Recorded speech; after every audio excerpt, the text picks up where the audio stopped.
Alors, bonjour à toutes et à tous. Bienvenue à cet atelier sur les métiers de la comptabilité et des assurances. Alors, nous avons attendu non pas le quart d'heure académique, mais 3 minutes académiques. Et donc, je vous propose de commencer. Alors, dans l'atelier d'aujourd'hui, comment ça va se passer pour la petite heure que nous allons passer ensemble? Nous allons avoir une présentation des différents métiers de la comptabilité et des assurances. Nous allons également avoir la présentation des différentes formations et puis la présentation de la réalité en stage et en entreprise formatrice. Et alors, on prendra un temps pour répondre à l'ensemble de vos questions. Alors, comme le dit Sylvain dans l'espace de chat, n'hésitez surtout pas. Si durant les présentations, vous avez la moindre question, n'hésitez pas à la noter dans l'espace de chat. Et du coup, on prendra un temps en fin d'atelier, en fin de réunion pour pouvoir les relayer à nos intervenants. Alors justement, voici nos intervenants, nos invités du jour. Alors nous avons la chance d'avoir 3 formateurs de l'EFP qui sont présents aujourd'hui. Monsieur Carmelo Terrassi qui travaille chez AXA Terrassi et Jacobs SPRL. Monsieur Emmanuel Lepape qui est expert et juriste en assurance. Monsieur Serge Lyon qui est expert comptable. Alors, nous avons la chance d'avoir également une personne du secteur qui est représentée aujourd'hui. Donc, bienvenue à Monsieur Van Turnhout qui nous dira un petit peu voilà, quelles sont les réalités de l'emploi et du secteur. Et puis alors, un merci tout particulier à nos apprenants de l'EFP, donc 2 auditeurs qui sont là pour parler un peu de la réalité de la formation, Monsieur Samir Ouari et Monsieur Marcos González Beridi. Alors, ce n'est pas tout, nous avons également certaines personnes du personnel de l'EFP qui sont présentes également pour répondre à vos questions. Donc, nous avons Vinciane Hervers, qui est responsable du pôle service, Christelle Jérôme, qui est gestionnaire du pôle service pour tout ce qui concerne la comptabilité et l'assurance, Sylvain Masson également, gestionnaire du pôle service, et puis nous avons Véronique Smeyers et Mavi Selic, qui travaillent au SFPME. Véronique Smeyers comme déléguée à la tutelle, et elle vous dira tout en ce qui concerne les stages, et Mavi Selic, qui est conseillère pédagogique et qui se fera une joie de répondre à vos questions également. Alors, je vous propose de commencer directement par le métier de candidat courtier en assurance. Et donc, je vais donner la parole à Monsieur Carmelo Terrassi. Et je vais commencer par la première question. Carmelo, pouvez-vous nous expliquer une journée type de votre métier? Oui, tout à fait. Bonjour à tous.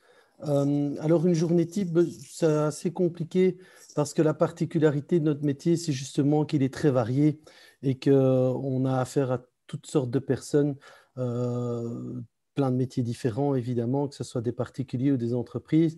Mais à peu de choses près, la journée type, évidemment, commence par la gestion administrative et donc, la gestion des affaires dites courantes, agenda et autres, et viennent s'intercaler là-dedans, évidemment, nos rendez-vous clients, que ce soit en sinistre ou ce qu'on appelle production, c'est-à-dire nouvelles affaires et ou modification de contrats en cours. Alors, c'est assez compliqué parce que dans notre métier en courtage en assurance, en fonction de la place que vous occupez et du poste que vous avez dans un bureau de courtage, vos tâches sont évidemment différentes. Quand vous êtes au service plutôt sinistre, eh bien, vous allez faire le suivi de vos sinistres et l'ouverture des nouveaux sinistres. Ça va vous prendre beaucoup de temps, évidemment, ça va vous prendre toute votre journée. Quand vous êtes au service production, ben, effectivement, vous allez aussi dépendre des appels et des rendez-vous qui sont fixés dans votre journée. Mais un courtier en assurance, je dirais généraliste, doit être capable de faire toutes ces tâches, lui, en une journée. Et donc, chaque personne de notre personnel, effectivement, effectue toutes ces tâches au courant de la journée. Donc, il n'y a pas vraiment un ordre préétabli parce qu'on doit aussi répondre aux urgences puisque le métier de l'assurance, bien qu'on soit des conseillers en assurance, évidemment, on est aussi là pour aider les gens quand ils ont des soucis. A fortiori quand ils ont des sinistres et on ne le sait pas avant. Donc, les journées changent tous les jours et c'est ça qui est formidable dans notre métier, c'est qu'effectivement, on a une grande variété d'actions à faire et ça change tout le temps. Voilà, ça c'est un peu pour Merci. la journée type. Merci beaucoup, Carmelo. Est-ce que vous pouvez également nous toucher un mot sur les avantages et les contraintes du métier? Alors, moi, je vais y voir beaucoup d'avantages, évidemment, parce que c'est une passion. L'avantage, je l'ai dit tout à l'heure, c'est qu'effectivement, on a affaire à toutes les couches sociales de la population. Vous pouvez avoir affaire un ménage simple, monsieur et madame, pour leur contrat d'assurance auto et incendie classique le matin. Et puis l'après-midi, vous vous retrouvez dans un conseil d'administration d'une PME en discutant avec des gens qui sont évidemment un peu plus aguerris sur la chose. Donc ça, c'est un côté très sympa, c'est parce que ça change tout le temps. On a affaire à des personnes différentes. L'autre côté qui est fabuleux, je trouve, dans notre métier, c'est qu'on apprend tous les jours. Les assurances, ben, c'est du droit et effectivement, ça change tout le temps, donc il y a une évolution permanente. Il faut se tenir à la page. Donc, pour ceux qui sont curieux et qui aiment apprendre, ben, c'est effectivement formidable. Et le fait qu'on ait affaire à plein de personnes qui font plein de métiers différents, ben, ça nous permet effectivement d'avoir une approche de plusieurs métiers, de découvrir des mondes qu'on ne connaissait pas jusque-là. Ça, c'est les avantages. Un gros avantage, je vais me permettre, puisqu'on est en période Covid quand même, je tiens à signaler qu'on n'a pas beaucoup souffert du Covid, nous. On est des privilégiés dans cette crise où effectivement on continue à travailler et à bien travailler. Et pour les contraintes, c'est qu'on est sur le pont, c'est la plus grosse contrainte, je dirais, c'est qu'on est sur le pont, je ne vais pas dire 24 heures sur 24, mais en tout cas, on travaille beaucoup. Les choses ne tombent pas du ciel, comme on dit, et donc il faut répondre à la demande. Il ne suffit pas de faire des contrats et puis de disparaître. Effectivement, il faut être là quand les gens ont besoin de nous. Donc, ça nécessite quand même d'avoir une certaine flexibilité au niveau de nos horaires, et donc ça prend quand même beaucoup de temps sur la vie privée aussi. Alors, je ferai quand même le distinguo ici entre le courtier en assurance chef d'entreprise et l'employé d'un bureau de courtage qui, lui, fait ses heures classiques.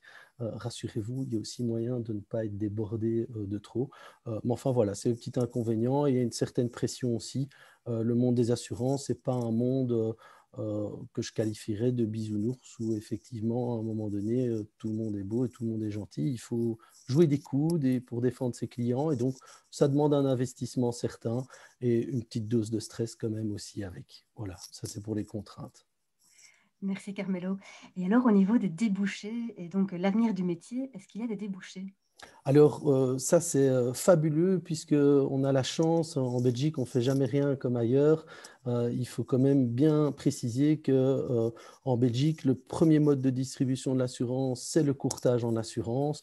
Et donc, effectivement, l'avenir est radieux. Alors, il y en a certains qui ont peur pour l'avenir parce que je dirais c'est plutôt les anciennes générations où, à un moment donné, ils craignent la digitalisation et le changement. Enfin, des changements, il y en a eu de tout temps dans notre métier et ça s'est toujours très bien passé. Donc, je veux dire maintenant, ceux qui prennent le train en marche, encore plus les jeunes générations, les nouvelles générations qui arrivent, auront moins de difficultés avec ça. Et donc, il s'agit effectivement de se professionnaliser en répondant au monde actuel. Et donc, il faut se digitaliser, il faut répondre rapidement, comme nos concurrents du direct. Et donc, des débouchés, il y en a énormément. Le métier se porte très bien et à l'avenir, de toute façon, en Belgique en tout cas, le Belge tient à son courtier en assurance. Les chiffres sont très positifs en ce sens et on gagne chaque année des parts de marché. Donc, tout va bien dans le meilleur des mondes pour nous. Voilà.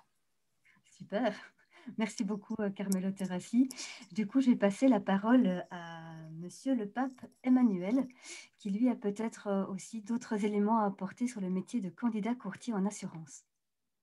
Mais, je pense qu'on m'entend là maintenant. Oui, oui, on vous entend. Merci. Mais je suis déjà un petit peu plus vieux que Carmelo, donc effectivement, il y a eu énormément de changements ici, je pense, sur les 30 dernières années. Même son père a déjà vu ces changements arriver, alors que lui a heureusement ou malheureusement déjà abandonné la profession. Euh, Effectivement, on a beaucoup de chance en Belgique puisque un gros pourcentage de la distribution d'assurance reste dans les mains des courtiers. Ça veut dire que d'une certaine façon, le courtier garde, mais non pas comme la plupart des autres pays où on est face à des agents d'assurance ou à des intermédiaires qui ne travaillent que pour une seule compagnie d'assurance. On a la chance en Belgique de pouvoir avoir encore cette indépendance d'une certaine façon pour proposer des produits spécifiques. Donc, je parle de produits d'assurance spécifiques aux clients. La matière, par contre, est de plus en plus compliquée. D'abord parce que les clients sont de plus en plus informés. Je n'ai pas dit de mieux en mieux informés, mais de plus en plus informés. Donc, quelquefois, il faut un petit peu débroussailler le terrain entre ce qu'on appelle un petit peu les fake news et la réalité de l'assurance. Ça, c'est une première chose. La deuxième chose, les contrats sont de plus en plus spécifiques aussi. C'est-à-dire que la législation a fortement évolué dans le monde de l'assurance. Si les clients, effectivement, ont bénéficié, de par la loi 92 et 2014, de beaucoup plus de liberté vis-à-vis de leur assureur, mais il est évident que les assureurs ont profité de cette même liberté. Donc, il y a beaucoup plus de difficultés dans le sens où les clients sont fréquemment, je veux dire, sortis d'un portefeuille d'assurance de par la volonté de l'assureur. Et de plus en plus, les courtiers sont effectivement confrontés à ce qu'on appelle des replacements de clients, c'est-à-dire des clients dont la sinistralité n'est pas nécessairement élevée, mais la politique des assureurs est quand même d'assainir ce qu'on appelle assainir leur portefeuille, c'est-à-dire faire évacuer les mauvais clients. Je fais ce métier depuis 1992, principalement et quasiment exclusivement dans la gestion des sinistres. Donc, comme vous l'avez dit, en tant qu'expert et en tant que conseiller juridique, évidemment, cette matière est beaucoup plus technique, beaucoup plus spécifique, mais je dirais aussi beaucoup plus intéressante. J'ai l'avantage, ou des avantages, pour moi c'est un avantage, de ne pas devoir, je veux dire, me battre commercialement pour trouver des contrats. Par contre, je devrais me battre à la fois techniquement, juridiquement et accessoirement de façon commerciale pour effectivement que les garanties et les principes du contrat soient respectés à la lettre. Et c'est ça aussi, je veux dire, un petit peu la capacité intellectuelle du courtier. D'une certaine façon, il travaille un tout petit peu comme un avocat. Il a des pièces, il a des conditions générales, il a des conditions particulières, il doit partir d'un cas précis qui est malheureusement un incendie, un dégât des eaux, un vol, n'importe quoi, et il doit aller rechercher toutes les finesses du contrat pour que son client puisse être indemnisé correctement. Merci beaucoup, Emmanuel Lepape. Là, on a eu un bel aperçu du métier. Le temps file, du coup, je vais passer à notre auditeur, excusez-moi, M. Ouari Samir, pour qu'il puisse nous donner un petit peu voilà, son aperçu de la formation. La formation se passe très très bien. On a la chance d'être entouré de professionnels. On a donc entendu précédemment M. Terrassi et M. Lepape. Ce sont donc deux professionnels dans le métier. Ils m'ont d'ailleurs aiguillé et recommandé auprès de mon maître de stage, donc mon actuel employeur. Et je dirais que toute la formation se passe à merveille. Donc voilà. Merci beaucoup, Samir.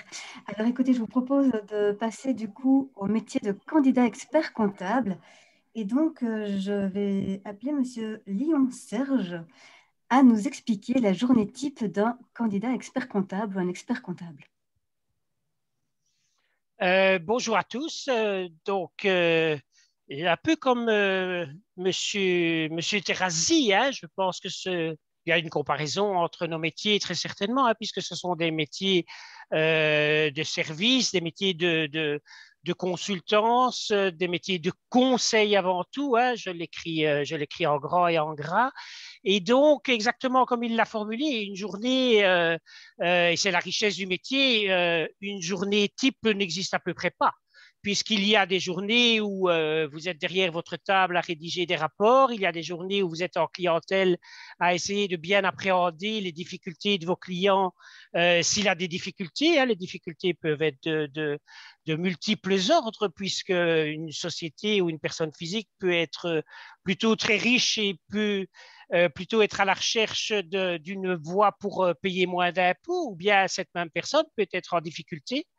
Si elle est en difficulté, on peut, un peu comme un médecin, être à ses côtés pour poser le diagnostic. Est-ce qu'elle est en difficulté parce que sa rentabilité est absente? Est-ce qu'elle est en difficulté parce qu'elle a une rentabilité, mais parce qu'elle manque de liquidité pour des problèmes qu'on pourrait identifier avec lui? Et bien entendu, identifier le problème, c'est pour après proposer des solutions. On peut avoir une journée où on commence avec un contrôle fiscal, où on poursuit le travail dans le cadre des questions qu'on aurait reçues d'un contrôleur fiscal, parce qu'évidemment, ça existe bien entendu dans notre société. On peut préparer un plan financier pour un client qui est à la recherche d'un crédit et le conseiller sur le type de crédit ou le type de financement qu'il serait bon d'obtenir.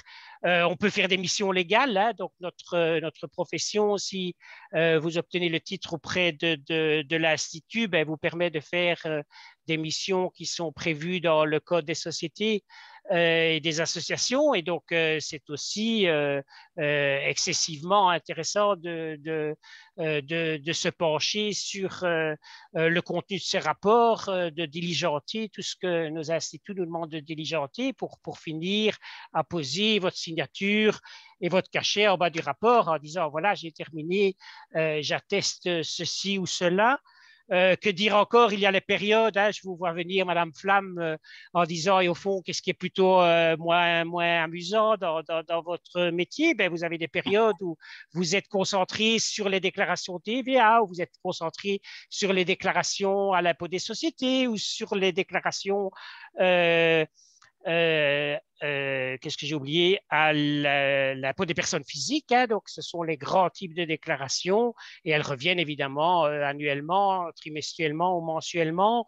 Ça fait partie du métier. On sait qu'on va avoir quelques jours où on va faire plutôt cela qu'autre chose, et on sait d'ailleurs que tous les collègues dans le métier sont un peu occupés à faire la même chose que vous, parce qu'il y a l'échéance de ce genre d'obligation.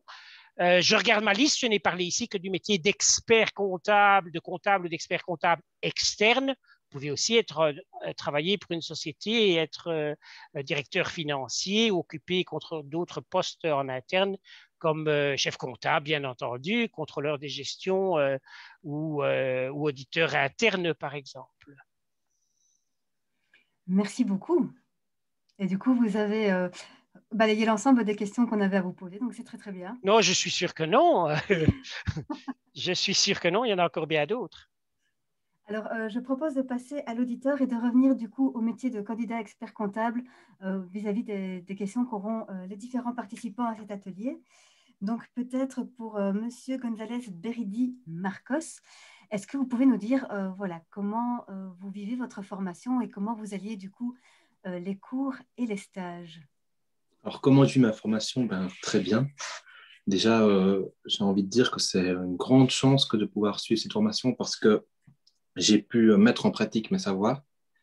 Donc souvent, voilà, là on est en fin de parcours. Je peux comparer ma formation avec des gens qui ont fait un bachelier entre guillemets classique. Et je vois que cette mise en pratique est vraiment hyper intéressante. J'ai énormément appris. J'ai eu beaucoup plus simple de par cette mise en pratique à étudier mes examens, parce que voilà, je pouvais encore une fois, voilà, j'ai vu mon cours de TVA. En fin de mois, entre le 1er et le 20, je pouvais faire mes déclarations de TVA. Elle me dit, voilà, ça, c'est ce que j'ai vu en cours et je comprends ce que je fais. Et encore une fois, c'est une chance. Après, j'ai eu un très, très bon stage. Ça m'a énormément aidé aussi. J'ai été suivi de A à Z. Si j'avais des questions, que ce soit pour les cours ou par rapport à une tâche que je réalisais, j'ai directement pu les poser et on a pu m'aider dans tout ça. Donc, sincèrement, la formation se passe très bien. Et point de vue équilibre vie privée, voilà, c'est du travail. On va pas se le cacher. Mais je veux dire, si on veut arriver à expert comptable, si on veut arriver à avoir un diplôme, que ce soit d'une manière ou de l'autre, ça sera d'office du travail. Donc voilà. Un tout grand merci pour votre témoignage, Marcos. Et merci d'avoir participé à l'atelier. Alors, nous avons la chance aujourd'hui, comme je l'avais dit tout à l'heure, d'avoir donc le secteur qui est représenté. Donc, on a une personne de la Chambre belge des comptables, de la CBC, qui est présent avec nous aujourd'hui. Donc, Monsieur Van Tornhout, je vous laisse la parole pour présenter le secteur et pour nous dire un petit mot sur voilà, le marché de l'emploi, comment ça se passe. Oui, je voulais aussi rebondir et compléter ce que mon collègue Serge avait dit. C'est aussi que ce qui est avantageux, c'est qu'on rencontre des gens de tous les métiers, ça c'est commun aux assureurs.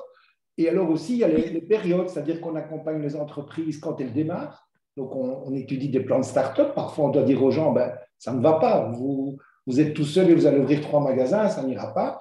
Puis, on accompagne des gens dans leur croissance ou leurs difficultés. Et je peux vous assurer que nous avons à la fois en 2020 des clients qui ont des magasins et qui ne savent pas comment faire parce qu'ils ne trouvent pas de marchandises, mais ils ont beaucoup de travail, et d'autres de l'ORECA ou du taxi qui n'ont plus de travail et nous demandent de trouver des primes, des aides, des recherches, de trouver des solutions. Donc voilà, ça c'est aussi la richesse de ce métier. On accompagne aussi des gens à la transmission. Lorsqu'ils ont fini leur carrière, on étudie avec eux le moyen de céder leur entreprise, de la transmettre parfois à leur personnel. On étudie leur pension, etc. Donc, c'est quand même assez riche. Alors, le métier, au niveau du secteur, il a fort changé et on le voit avec la crise Corona. Il y a eu un bousculement. Il y a 5 ou 6 ans, moi, je donnais des conférences sur le télétravail, ça n'intéressait personne. Et l'année passée, tout le monde est passé au télétravail d'un coup de cuillère à peau. Et donc, ça a changé fondamentalement les choses parce que le transfert des documents s'est digitalisé. Donc, il y a beaucoup de changements aussi de ce côté-là. D'ailleurs, chez les assureurs aussi, la digitalisation des assurances s'est améliorée. Donc, on va passer un peu moins de temps au traitement des documents, mais plus à du conseil. Donc, c'est un métier qui va évoluer vers le conseil. Alors, il y a de la place parce que la pyramide des âges à l'Institut est assez élevée, c'est-à-dire qu'il y a beaucoup de gens qui vont bientôt arrêter. Et donc, il y a vraiment de la place pour des jeunes.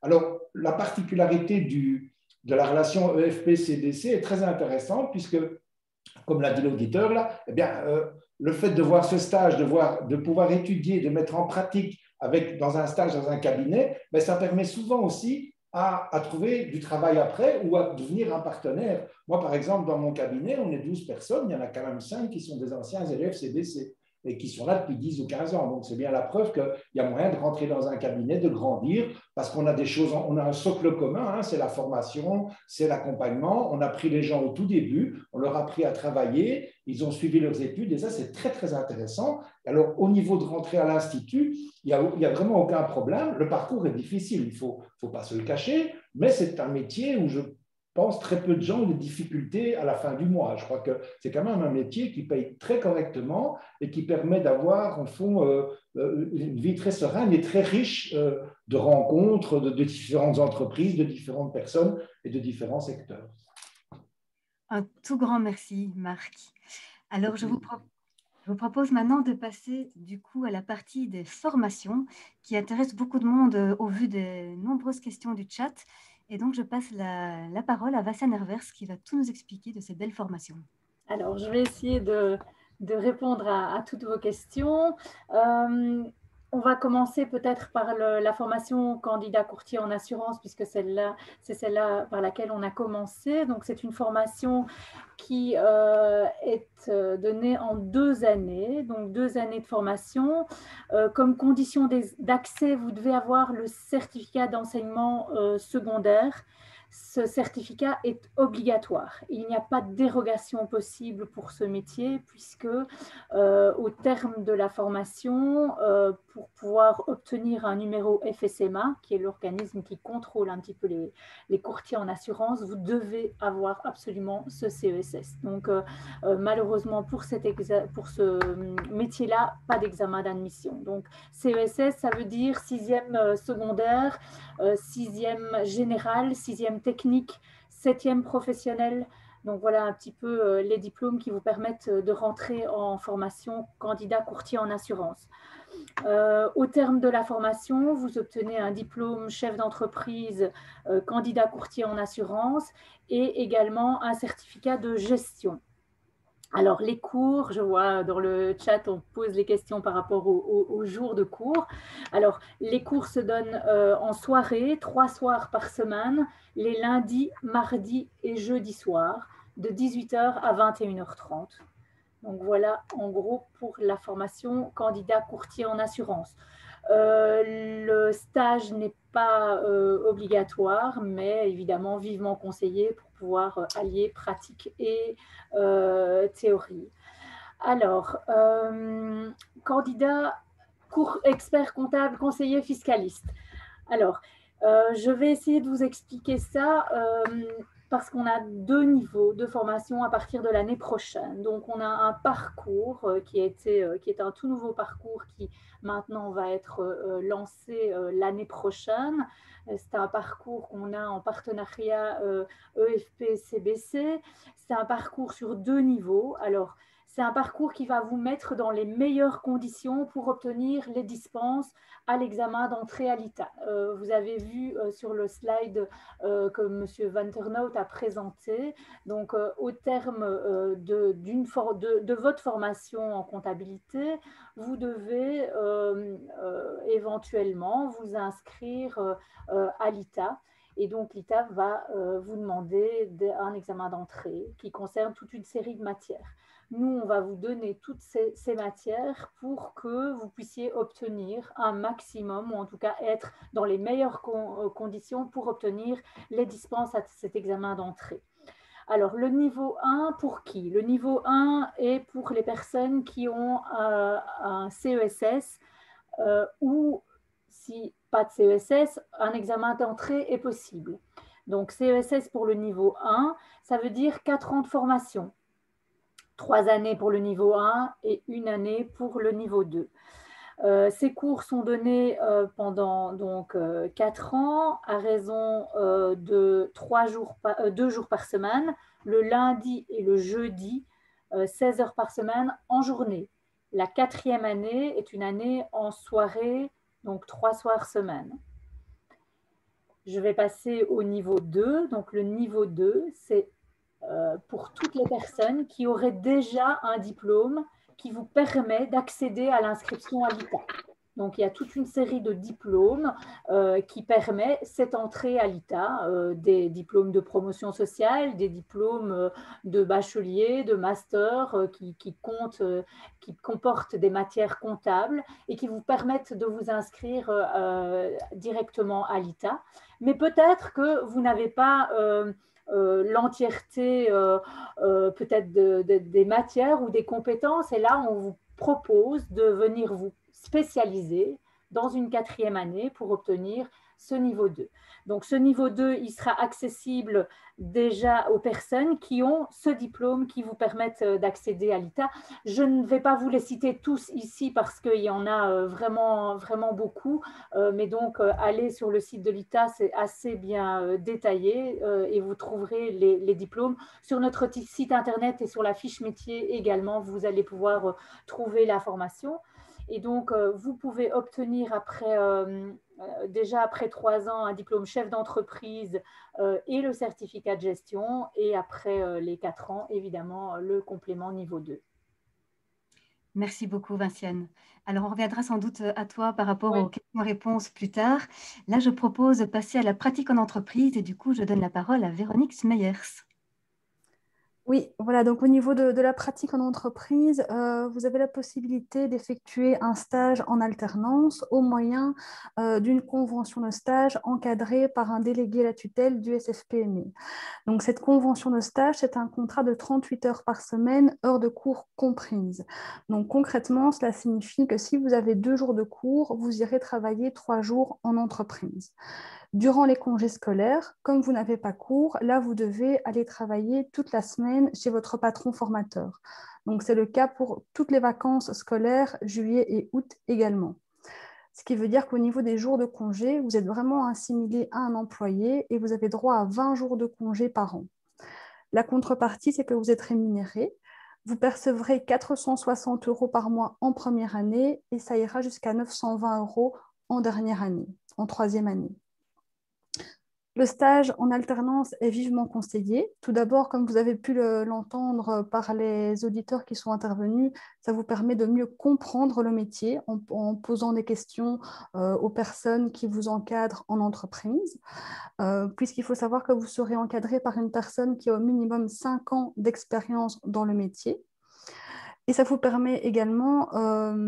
le stage est également un excellent moyen d'insertion professionnelle, puisque beaucoup de stagiaires qui sont sous convention de stage se font engager au terme de leur formation par le patron formateur chez qui ils ont fait leur stage. Alors, pour trouver un stage, le délégué à la tutelle peut vous aider en vous donnant une liste de patrons avec toute une série d'entreprises qui ont l'habitude de travailler avec nous et qui sont justement à la recherche de stagiaires. Merci Véronique.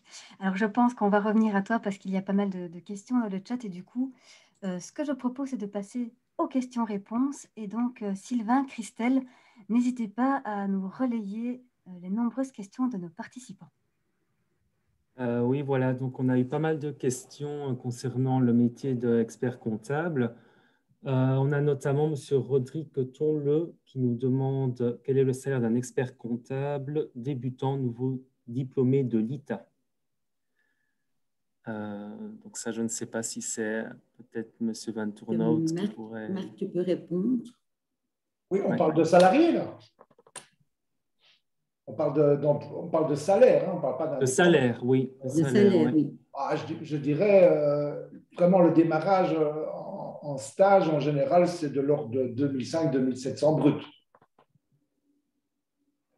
Parce que c'est une denrée rare. Donc, il faut savoir aussi que c'est peut-être un peu beaucoup, ça pourrait paraître un peu beaucoup, mais on parle ici de stagiaire qui rentre à l'ITA, donc il a déjà fait son parcours ici à la CBC de 4-5 ans. Hein. Je ne parle pas de première année à la CBC. Hein. On parle ici de la personne qui finit. Parce qu'il faut quand même faire la différence. Il y a un barème pour les stages, hein, il y a un barème classe moyenne qui est là, première, deuxième, troisième année, quatrième année, qui est évolutif.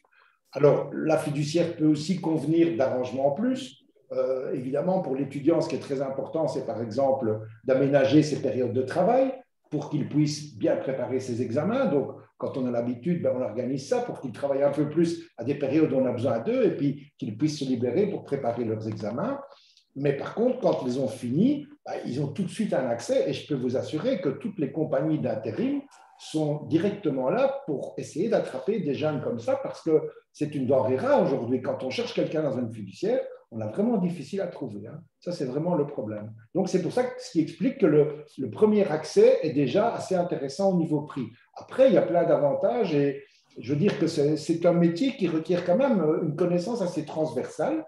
Donc, il faut aussi avoir une capacité aussi d'adaptation, une capacité de maîtriser plusieurs sujets. Donc, ça mérite un salaire correct. Merci beaucoup, Marc. Alors, y a-t-il d'autres questions, Sylvain, Christelle? Oui, donc toujours ce même monsieur, donc monsieur Tonle, donc qui nous demande est-ce qu'en tant que d'origine camerounaise, aurais-je facilement un travail quand je serai diplômé expert comptable? Et alors, il demande aussi au niveau des débouchés, s'il y a beaucoup de débouchés pour cette profession. Je peux répondre s'il faut.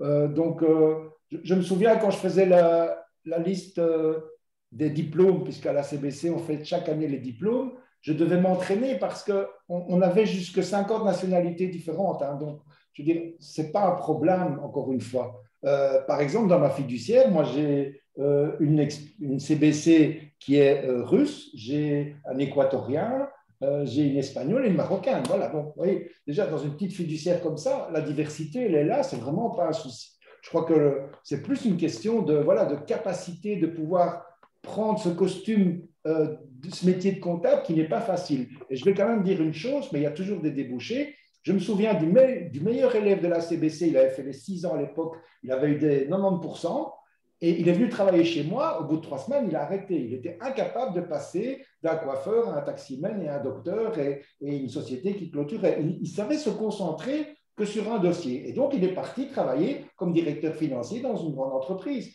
Donc, le débouché est toujours là. Une fois qu'on a la base avec le programme CBCEFP, ça donne des débouchés à la fois vers des entreprises dans une comptabilité unique ou à la fois dans une fiduciaire où là, on est plutôt transversal.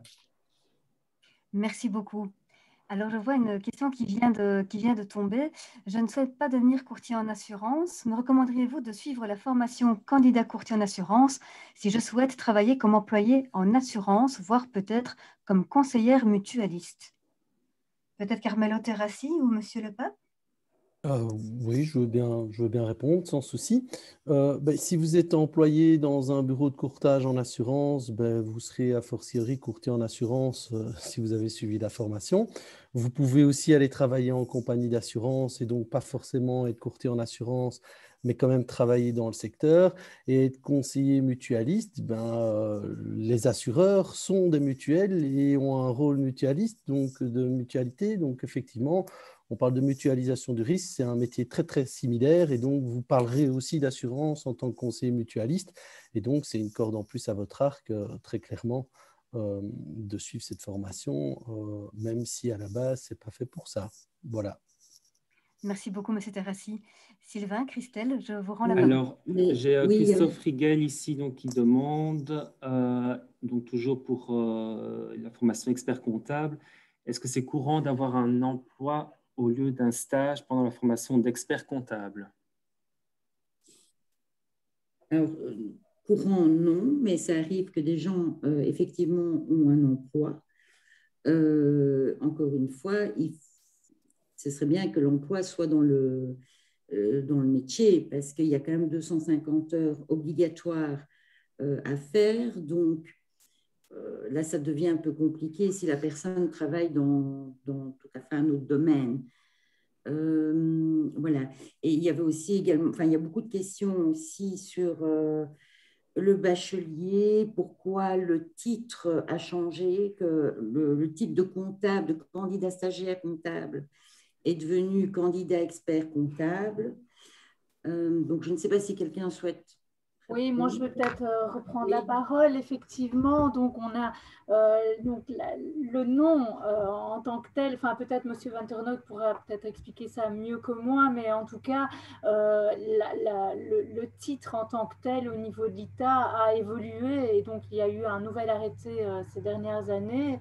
Et donc, enfin ici récemment, et donc voilà, c'est la raison pour laquelle maintenant on n'appelle plus candidat stagiaire comptable, mais candidat stagiaire expert comptable, où on a préféré dire candidat expert comptable, mais ça revêt évidemment le même type de tâche tel qu'on vous l'a décrit dans le métier.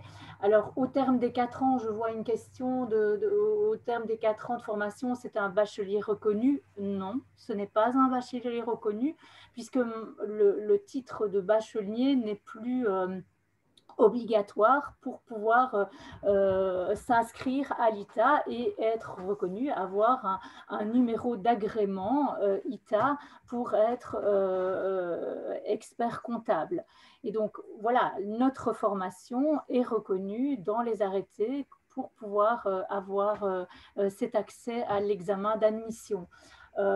Et donc, voilà, pourquoi on a changé le nom? Voilà, je viens un peu de vous l'expliquer. C'est en raison d'un nouvel arrêté qui est sorti dans le courant de l'année dernière. Et puis voilà, le changement, effectivement, puisque le bachelier n'était plus obligatoire, n'est pas obligatoire. Voilà, nous avons décidé de reprendre cette formation un peu sous une autre forme, d'essayer de l'adapter au mieux pour que nos futurs étudiants puissent être dans les meilleures conditions pour obtenir un maximum de dispenses à l'examen d'entrée à l'ITA.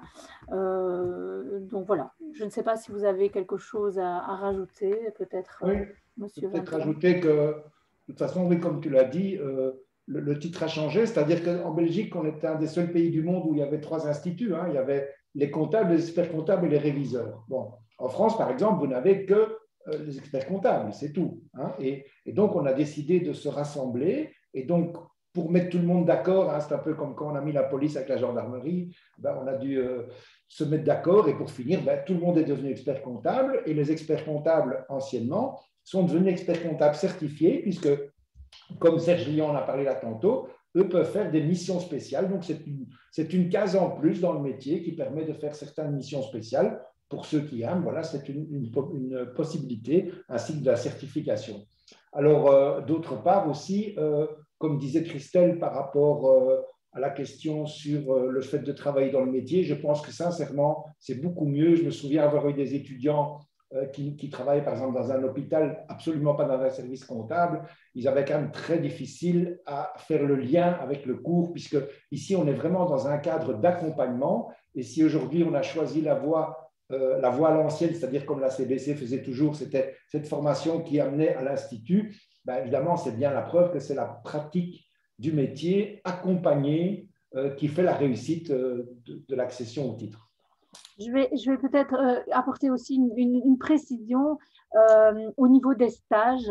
Le stage, la pratique en entreprise, elle est obligatoire pour ce métier et pour les 4 années.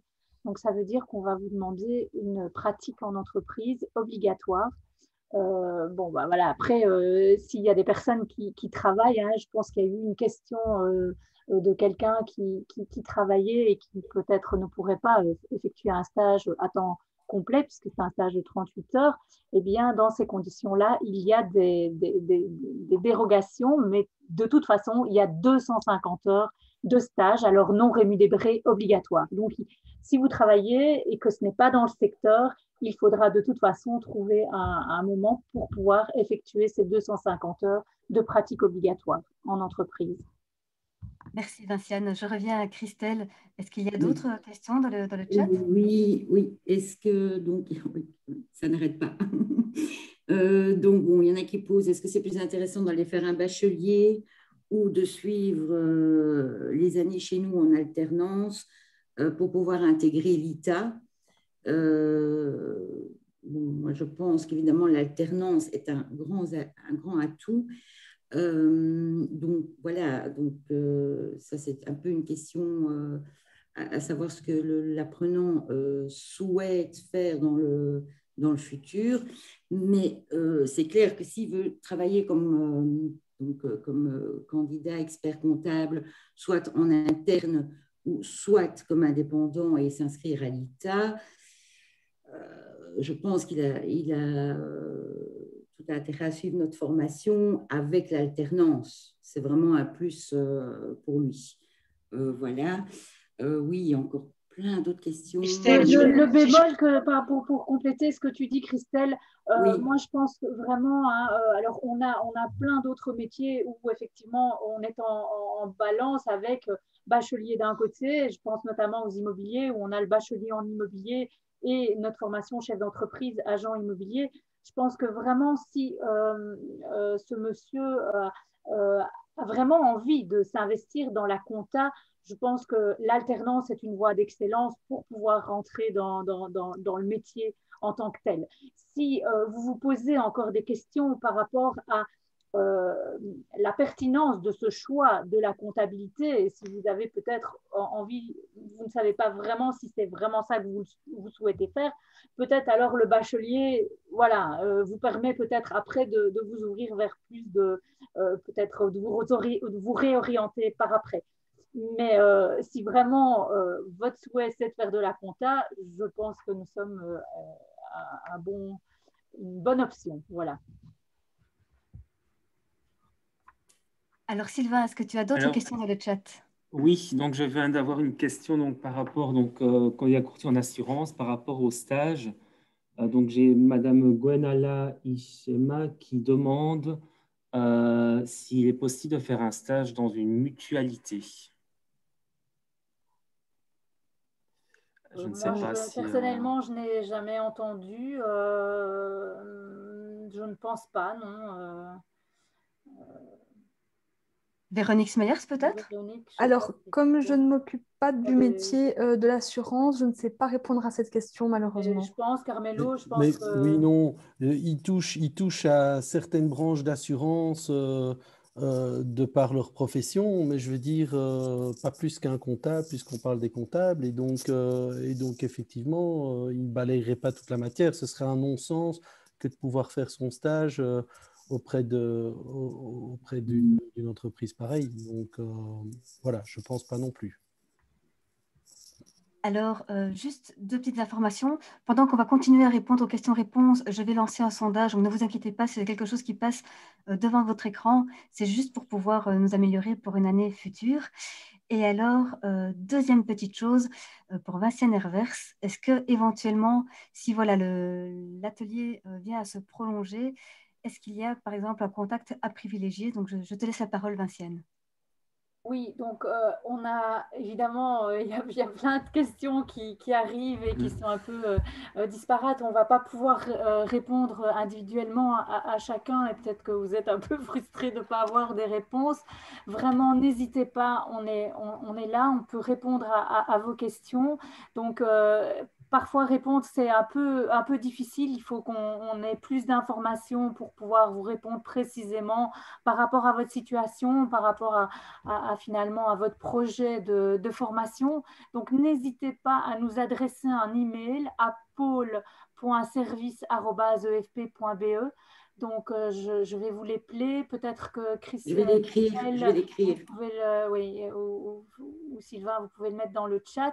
Donc, c'est pôle, POLE.service avec S, @efp.be. Je pense que l'adresse avec sans S, ça fonctionne aussi. Donc, il n'y a pas de problème. Donc voilà, n'hésitez pas à nous adresser un email et on y répondra volontiers. Et s'il faut, on prendra contact avec vous par téléphone. Ça, c'est une option possible aussi. Si vous nous laissez vos coordonnées, on vous rappellera, mais vraiment avec plaisir. Merci Vinciane. Alors, je vois que monsieur Marc Van Turnhout a la main levée. Oui, je voulais juste dire aussi qu'il ne faut pas penser qu'il faut savoir compter pour devenir expert comptable.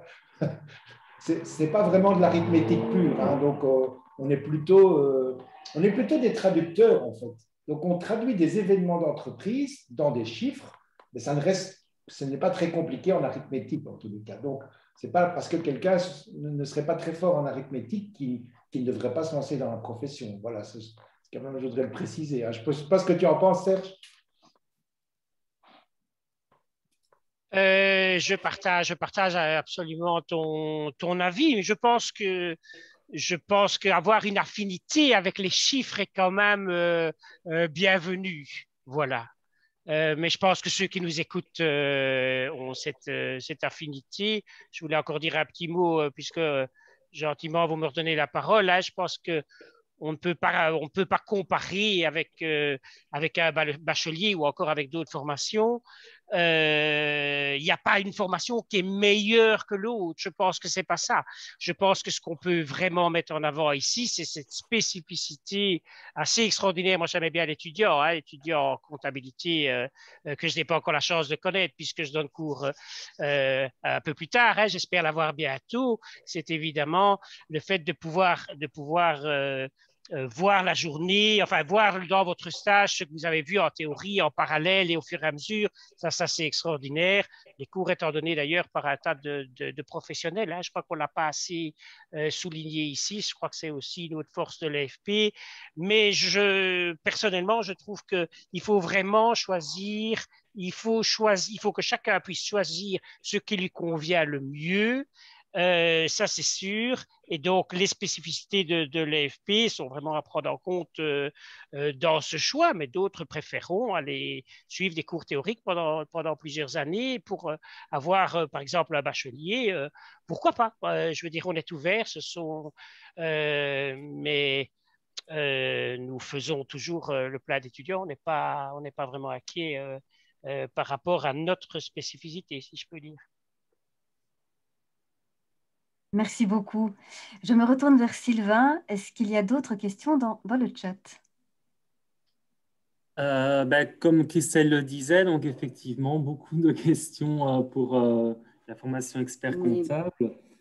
Donc, on demande également si le stage en quatrième est rémunéré. Oui, c'est rémunéré. Hein. Enfin, si c'est un stage en alternance, géré par le SFPME, c'est rémunéré, bien évidemment. Et alors, bon, il y en a qui demandent si on peut toucher quelques mots quant à l'ITA. Donc, combien de temps ça dure, si on est stagiaire, si les taux de réussite voilà, donc quelques petits mots peut-être sur l'ITA, le déroulement après, une fois diplômé. Le stage à l'ITA, il peut durer de 3 à 7 ans. Hein. Donc, ça dépend un petit peu le niveau de réussite. Pardon ? Charlotte peut peut-être passer le slide. Sur votre slide, oui. Il y avait tout le en fait, le stage de l'ITA, c'est aussi un sac à dos. Donc, tout ce que vous allez emmagasiner et toutes les réussites que vous allez avoir ici vont vous permettre d'avoir des dispenses qui vont accélérer votre processus. Mais le stage minimum durera 3 ans. Même si vous faites l'université, même si vous faites un master, le stage durera 3 ans. Mais c'est pas parce qu'on est stagiaire ITA qu'on ne peut pas travailler et gagner sa vie, être dans une fiduciaire. Ça ne pose aucun problème. Le stage, c'est simplement une période où l'Institut doit vérifier que ce qui est acquis par les étudiants, quand ils sont professionnels, est maîtrisé, pas seulement au niveau du travail de l'expert comptable, mais au niveau de sa déontologie, au niveau du respect des lois fiscales, au niveau du respect de tout un tas de règlements. Et donc, ces 3 ans vont permettre à l'Institut de checker l'étudiant, de faire des formations complémentaires parce que la loi évolue tout le temps, et de passer son examen final où là, les pairs, c'est-à-dire les autres experts comptables qui font partie du jury, vont dire voilà, cette personne-là, on peut la laisser toute seule dans un cabinet, elle peut recevoir des clients, elle ne fera pas de bêtises. C'est une forme de garantie de la qualité de la profession. On ne laisse pas un expert comptable devant des personnes qui ont des patrimoines, qui ont des enfants, qui ont de l'argent, qui ont des commerces, à dire des bêtises. Il faut qu'il soit vraiment un conseiller de première valeur. Et pour ça, ça fait partie du premier filtre qui se fait ici, EFP-CBC, où on atteint un niveau qui nous donne possibilité de rentrer au stage de l'ITA. Et après une certaine période, l'ITA va valider cette compétence, mais il faut savoir aussi que chaque année, il faudra faire 40 heures de formation permanente pour se tenir au courant du métier et de l'évolution du métier. Voilà. Et donc, je crois que c'est un parcours normal, mais c'est un parcours de qualité qu'on retrouve dans d'autres professions. Hein. On ne devient pas huissier comme ça, on ne devient pas médecin comme ça, on ne devient pas notaire comme cela non plus. Voilà. Merci beaucoup, Marc. Alors, le temps file, il nous reste 5 petites minutes ensemble. Donc, ce que je vous propose, c'est d'en venir donc aux inscriptions. Vous avez envie de vous inscrire, c'est très bien, c'est super même. Les inscriptions s'ouvrent à partir du 10 mai et donc rendez-vous sur le site efp.be. Il y aura un formulaire adulte. On insiste bien parce qu'il y a 2 formulaires, un jeune, un adulte. C'est le formulaire adulte qui vous permettra de vous inscrire à la formation. Alors, avant de nous quitter, si vous avez des questions plus généralistes à propos de l'EFP, de l'alternance ou des stages, n'hésitez surtout pas à contacter par mail info@efp.be. Si vous avez des questions vraiment relatives au métier de la comptabilité ou des assurances, vous avez dans le chat les différentes possibilités de contact du pôle service. Et sinon, par téléphone au 0800 85 210. Alors, l'EFP est assez présent sur les réseaux sociaux et nous vous conseillons vraiment de nous suivre à la fois sur Facebook, Instagram, LinkedIn, Twitter et YouTube, en particulier YouTube parce que vous allez trouver pas mal de capsules vidéo, de témoignages qui vous permettront aussi d'avoir une idée peut-être un peu plus diversifiée sur le métier. Alors, arrive le temps de nous quitter. Alors, un tout grand merci à vous tous d'avoir participé à cet atelier. J'espère de tout cœur qu'on a pu répondre à vos questions. S'il y en a encore, vous avez les coordonnées de contact. Et puis, l'e-tour des métiers, ce n'est pas fini. Donc, nous vous donnons rendez-vous durant toute la semaine pour différents ateliers à la fois métiers, mais également thématiques. Donc, dans le chat, il y avait différentes personnes qui étaient intéressées à la fois par l'entrepreneuriat, par la reconversion ou éventuellement pour les cours de gestion ou les stages. Sachez qu'il y aura des ateliers vraiment spécifiques à ces thématiques durant la semaine. Et donc, j'en arrive au moment où je dois remercier l'ensemble des personnes qui ont participé à cet atelier et qui ont permis de faire de cet atelier une véritable réussite. Donc, merci à nos formateurs. Merci à M. Van Tornout d'être présent et de nous avoir présenté un peu la réalité du secteur. Merci au personnel de l'EFP. Et merci spécialement à nos auditeurs qui ont été présents et qui ont aussi permis de faire de cet atelier une réussite. Merci à tous. Je vous souhaite une excellente soirée et au plaisir de vous retrouver à l'e-tour des métiers pour d'autres ateliers. Merci, au revoir à tous. Merci. Merci, à bientôt. Merci. Au revoir. Au revoir.